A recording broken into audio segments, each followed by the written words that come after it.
வணக்கம். ஸ்ரீ செல்வ விநாயகர் ஆசியுடன் அனைத்து அன்பு உள்ளங்களுக்கும் என்றும் நலமுடன் வாழ்க பல்லாண்டு என இறைவனை கேட்டுக்கொண்டு உங்களுடன் பேசுவதில் பெரும் மகிழ்ச்சி கொள்கிறேன். இப்போ நம்ம இன்னைக்கு நாள் ஆகஸ்ட் 7ஆம் தேதி 2025. இன்னைக்கு கை நெசவாளர் தினம். அனைத்து மனிதர்களுக்கும் மானத்தை காக்கக்கூடிய ஆடை தொழில் நெசற அனைவருக்குமே நம்மளுக்கு நல்வாழ்த்துக்களை சொல்லிக்கணும். ஏன்னா நானும் அதில் நெசவாளர் தான். என் கணவரும் கைத்தறி தான் நெய்கிறாரு. அதனால் நானும் அதில் ஒரு நெசவில் தார் சுற்றி கொடுக்குறவ தான்.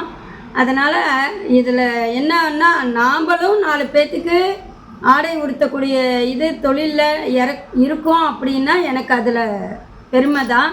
நான் ஜோசியராக இருந்தாலும் என் கணவருக்கு பட்டு சுற்றி தார் சுற்றி கொடுக்குற வேலையில் நானும் இருக்கிறேங்கும்போது இந்த நெசவு தொழில் செய்கிறவங்க அனைவருக்குமே நல்வாழ்த்துக்களை தெரிவிச்சுக்கிறேன். ஏன்னா அவங்க கைத்தறி எவ்வளோ கால் மிதிக்கிற வேலை இருக்குது. அந்த கால் மிதித்தாதான் அவங்க கால் கை அசைவு உடம்பு எல்லாத்தையும் கஷ்டப்பட்டு அது நெஞ்சாதான் ஒரு சீலை உருவாக்க எத்தனை 1000 கால் மிதிக்கணும் அப்படிங்கிறது ரொம்ப அந்த நெசவாளர்களுக்கு தான் தெரியும் அந்த கஷ்டம். அது அனைத்து மனிதர்களுக்கும் மானத்தை காக்கக்கூடியதாக நெசவு நெய்கிறது ரொம்ப சிறப்பு.